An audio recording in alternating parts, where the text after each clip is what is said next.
ായ ഈ വഖഫ് സംരക്ഷണ സമ്മേളനത്തിൻ്റെ അധ്യക്ഷൻ പാർട്ടിയുടെ സംസ്ഥാന പ്രസിഡന്റ് CPA ലത്തീഫ്, ഉദ്ഘാടനം നിർവഹിച്ച തൊടിയൂർ മുഹമ്മദ് കുഞ്ഞം മൗലവി, വേദിയിലുള്ള എൻ്റെ പ്രിയപ്പെട്ട സുഹൃത്തുക്കൾ, ബഹുമാന്യായ പാർട്ടിയുടെ ദേശീയ വർക്കിംഗ് കമ്മിറ്റി അംഗം മൂവാറ്റുപുഴ അഷ്റഫ് മൗലവി, സംസ്ഥാന ഭാരവാഹികൾ റോയി അറയ്ക്കൽ, PR സിയാദ്, KK റഹിയാനത്ത്, ഈ സമ്മേളനത്തിൽ സംബന്ധിച്ചുകൊണ്ടിരിക്കുന്ന പ്രിയപ്പെട്ട സഹപ്രവർത്തകരെ, ഇത്തരമൊരു ജനസഞ്ചയത്തെ ഇവിടെ സംഘടിപ്പിച്ച പാർട്ടിയുടെ അനിശ്ചിതരായ കോട്ടയം, കൊല്ലം ജില്ലയിലെ നേതൃത്വങ്ങളെ, ഇത് വീഴ്ചകൊണ്ടിരിക്കുന്ന പ്രബുദ്ധരായ നാട്ടുകാരെ, സ്നേഹസമ്പന്നരായ സഹോദരീ സഹോദരന്മാരെ, നിങ്ങൾക്ക് ഊഷ്മളമായ വിപ്ലവാഭിവാദ്യങ്ങൾ അർപ്പിക്കുകയാണ്. ചരിത്രം പീരങ്കി മൈതാനത്തിന് ഒരുപാട് സംഭാവനകൾ നൽകിയതാണ്. സ്വാതന്ത്ര്യ സമര പോരാട്ടത്തിൽ ഇവിടെ സൂചിപ്പിക്കപ്പെട്ട അയ്യൻകാളിയുടെ പ്രക്ഷോഭത്തിന്, ശ്രീനാരായണ പ്രസ്ഥാനങ്ങളുടെ അനിഷേധമായ സമരങ്ങൾ, ഇന്ന് SDPI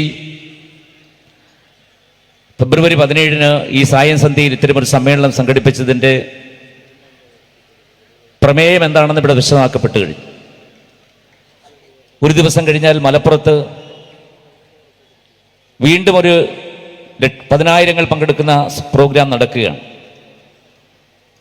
ഇന്ത്യയുടെ വിവിധ സംസ്ഥാനങ്ങളിൽ ഇത്തരം സമ്മേളനങ്ങൾ സംഘടിപ്പിക്കുന്നു.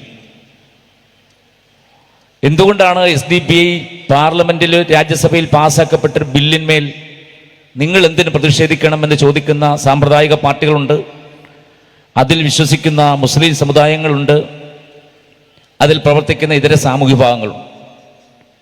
ഞങ്ങൾക്ക് പറയാനുള്ളത്, ഭാവി ഇന്ത്യയിൽ എന്ത് സംഭവിക്കുന്നു എന്ന് നേരത്തെ മുൻകൂട്ടി നിശ്ചയിക്കുന്ന ആ ചരിത്രഗതിയെ തിരുത്താൻ സഹായമാകുന്ന ഒരു ജനകീയ ബോധവൽക്കരണമാണ് ഈ സമ്മേളനത്തിലൂടെ ഞങ്ങൾ മുന്നോട്ട് വെക്കുന്നത്. പൗരത്വ പ്രക്ഷോഭം വന്നപ്പോൾ ഇന്ത്യയിൽ ഷഹീൻ ബാദുകൾ സൃഷ്ടിച്ചുകൊണ്ട്, അംബേദ്കർ സ്ക്വയറുകൾ സൃഷ്ടിച്ചുകൊണ്ട്, രാജ്യത്തെ പാർട്ടികൾക്ക് പോലും മാതൃകയായ മുന്നേറ്റങ്ങൾ നടത്താൻ കഴിഞ്ഞൊരു പാർട്ടി എന്ന നിലയിൽ ഞങ്ങൾ പറയുന്നു, രാജ്യത്തെ സവർണ മേധാവിത്വങ്ങൾ നയിക്കുന്ന ഈ ബ്രാഹ്മണിസ്റ്റ് ഐഡിയോളജിയോട് വിയോജിപ്പിന്റെയും വിസമ്മതത്തിന്റെയും സ്വരങ്ങൾ ഉയർത്താനാണ് ഞങ്ങൾ തീരുമാനിച്ചിരിക്കുന്നത്.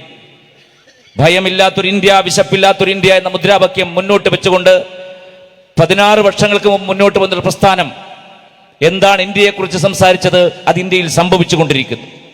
കഴിഞ്ഞ 10 വർഷക്കാലമായി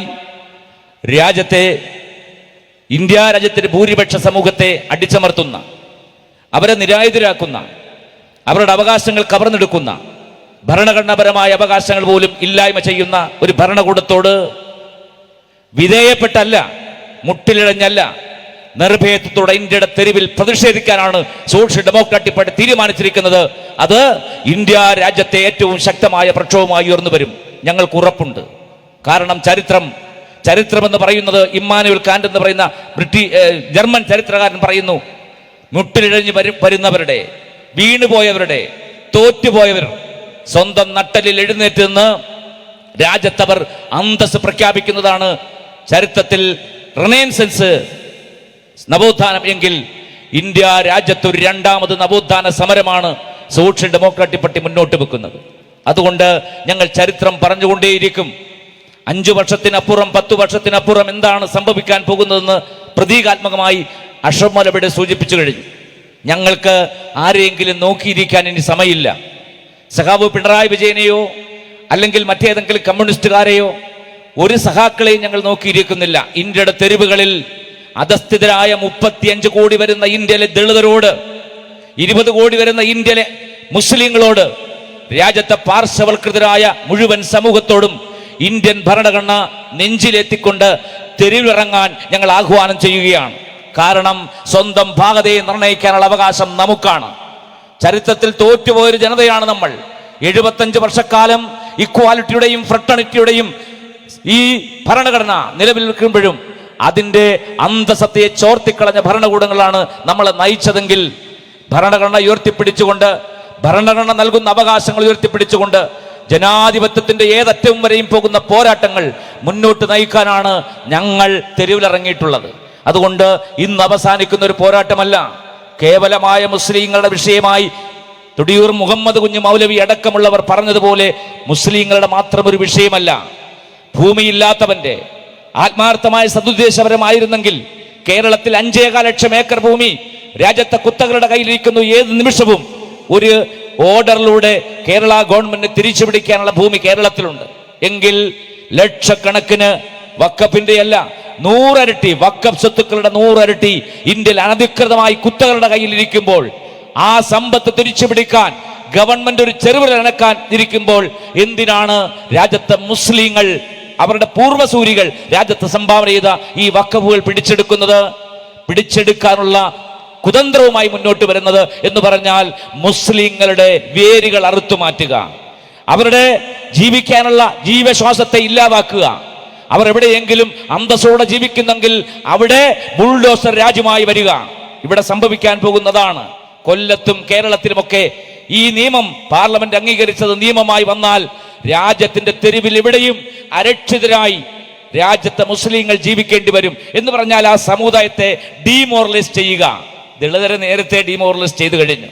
നമുക്കറിയാം 1932 രണ്ടോട്ടവകാശം ഉണ്ടായിരുന്ന, 35 രണ്ടോട്ടവകാശം ഉണ്ടാകുമായിരുന്ന ഒരു സമൂഹത്തെ 1932 ബ്രിട്ടീഷ് ഇന്ത്യയിൽ തോൽപ്പിച്ച് കളഞ്ഞതാണ് ഈ സവർണ ഫാസിസമെങ്കിൽ അതിനുശേഷം ഒരുപാട് കാലഘട്ടത്തിൽ ഇന്ത്യ രാജ്യത്തിന്റെ അധികാരത്തെ എഴുന്നേറ്റ് നിൽക്കാനുള്ള, സ്വന്തം മണ്ണിൽ കാലുറപ്പിച്ചു നിൽക്കാനുള്ള ബഹുഭൂരിപക്ഷത്തിന്റെ അവകാശത്തെ കവർന്നെടുക്കുന്നതാണ് നാളിതുവരെ നമ്മൾ കണ്ടതെങ്കിൽ കഴിഞ്ഞ 10 വർഷമായി അത് ഭീകരമായി മുന്നോട്ട് വരുന്നു. RSS എന്ന് പറഞ്ഞാൽ രാജ്യത്ത് ആരാണ് RSS നമുക്കറിയില്ല. കാരണം അതിന് ഭരണഘടനയില്ല, അതിന് മെമ്പർഷിപ്പ് രീതിയില്ല. എവിടെയും എപ്പോഴും ബുൾഡോസറുമായി, ആയുധങ്ങളുമായി, കലാപങ്ങളുമായി. ഇന്ത്യയിലെ MP ആയിരുന്ന സക്കിയ ജാഫറിയുടെ ഭർത്താവ് ഇഫ്സാൻ ജാഫറിയുടെ വീട്ടിലേക്ക് 70 ആൾക്കാരെ ചുട്ടുകൊന്ന കാലഘട്ടം നമ്മൾ മറന്നിട്ടില്ല. സക്കിയ ജാഫറി കഴിഞ്ഞ മാസം മരണപ്പെട്ടു പോയി.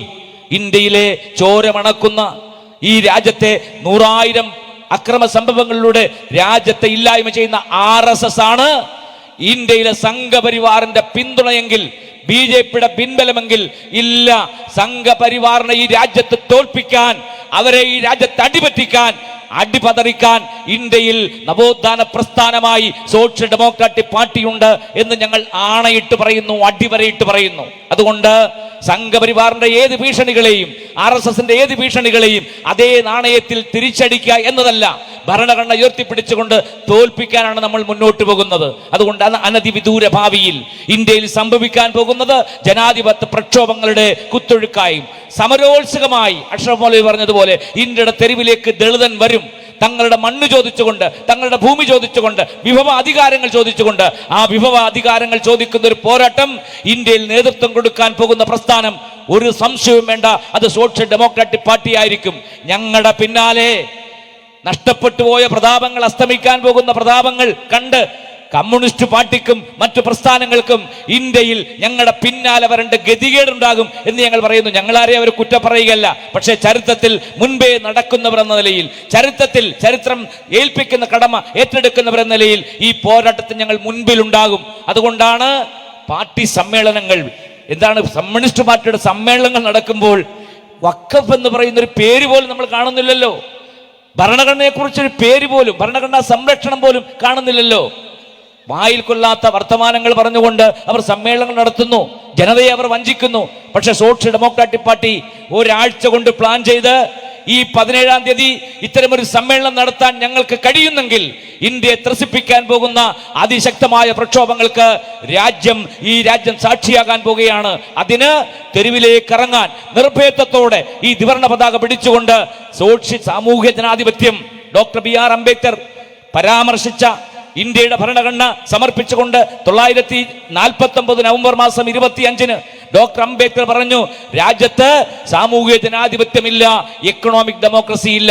സാമൂഹിക ജനാധിപത്യവും സാമ്പത്തിക ജനാധിപത്യവും ഈ രാജ്യത്ത് പിന്നെയും നമുക്ക് നഷ്ടപ്പെട്ടു. അതിന്റെ എക്കണോമിക് ഡെമോക്രസിയാണ് ഇവിടുത്തെ സ്വത്തിന്മേലുള്ള നമ്മുടെ അവകാശം. സ്വത്തൂടെ നഷ്ടപ്പെട്ടാലോ? രാജ്യത്ത് അധികാരമില്ലാത്ത തെരുവ് തണ്ടികളായി രാജ്യത്തെ ബഹുഭൂരിപക്ഷം സമൂഹം മാറാൻ പോകുന്നു. അങ്ങനെയുള്ള ഒരു സാമൂഹിക ജനാധിപത്യവും സാമ്പത്തിക ജനാധിപത്യവും മുൻനിർത്തിയുള്ള ഇന്ത്യൻ ഭരണഘടന, ആ ഭരണഘടന അതിന്റെ മൂല്യങ്ങൾ അപകടപ്പെടുമ്പോൾ അംബേദ്കർ പറഞ്ഞത് സംഭവിച്ചിരിക്കുന്നു. അന്ന് അദ്ദേഹം പറഞ്ഞു, ഇന്ത്യ രാജ്യത്ത് ഒരു കമ്മ്യൂണൽ മെജോറിറ്റി, ഒരു ന്യൂനപക്ഷ വർഗീയത ഇന്ത്യ രാജ്യത്ത് അധികാരത്തിലേക്ക് വരും എന്ന് ഞാൻ ഭയപ്പെടുന്നു. അങ്ങനെ വന്നാൽ ഇന്ത്യ രാജ്യത്തിന്റെ അധികാരം ഭരണഘടന ഇല്ലാതാകും. പക്ഷേ ഇന്ത്യ രാജ്യത്ത് സാമൂഹ്യ ജനാധിപത്യത്തിന് വേണ്ടി നിലകൊള്ളുന്ന ഇന്ത്യൻ ജനത തെരുവിലേക്ക് ഇറങ്ങി സാമൂഹ്യ ജനാധിപത്യം പുനഃസ്ഥാപിക്കും. അന്ന് ഈ രാജ്യത്തെ കമ്മ്യൂണൽ മെജോറിറ്റിയെ രാജ്യത്ത് അസ്തമിപ്പിക്കും എന്ന് പ്രതിജ്ഞാത്മകമായി അദ്ദേഹം പറഞ്ഞു. എങ്കിൽ സോഷ്യൽ ഡെമോക്രസിയുടെ ഈ രാഷ്ട്രീയം മുന്നോട്ട് വെച്ചുകൊണ്ട് ഞങ്ങൾ പറയുന്നു, ഇത് കേവലമായ മുസ്ലിങ്ങളുടെ മാത്രം വിഷയമല്ല. 35 കോടി ദളിതരുടെ 52% വരുന്ന ഇന്ത്യയിലെ പിന്നോക്ക വിഭാഗത്തിന്റെ ആശയ അഭിലാഷങ്ങളാണ്, ഐഡിയോളജിയാണ് ഞങ്ങൾ മുന്നോട്ട് വെക്കുന്നത് എന്നുള്ളത് കൊണ്ട് ചരിത്രത്തിൽ തോറ്റുപോകാൻ കഴിയാത്ത, പിന്മടങ്ങാൻ തയ്യാറാകാത്ത ഈ സാർത്ഥവാക സംഘത്തെ മുന്നിൽ നയിക്കാൻ സോഷ്യൽ ഡെമോക്രാറ്റിക് പാർട്ടി ഇന്ത്യയിലുണ്ട്. അതുകൊണ്ട് അവകാശങ്ങൾ നേടിയെടുക്കാനുള്ള പോരാട്ടത്തിൽ നമ്മളോടൊപ്പം, പ്രസ്ഥാനത്തോടൊപ്പം നിങ്ങൾ ഉണ്ടാകണം എന്ന് മാത്രം പറഞ്ഞുകൊണ്ട് ഇവിടെ പങ്കെടുത്ത മുഴുവൻ ആൾക്കാർക്കും ഉശിരൻ അഭിവാദ്യങ്ങൾ, വിപ്ലവ അഭിവാദ്യങ്ങൾ നേർന്നുകൊണ്ട് ഈ സമ്മേളനത്തിൽ പങ്കെടുത്തവർക്ക് അഭിവാദ്യം അർപ്പിച്ചുകൊണ്ട് ഞാൻ എൻ്റെ വാക്കുകൾ ഉപസംഹരിക്കുന്നു. വിപ്ലവ അഭിവാദ്യങ്ങൾ. ജയ് ഭീം, ജയ് ഡെമോക്രസി.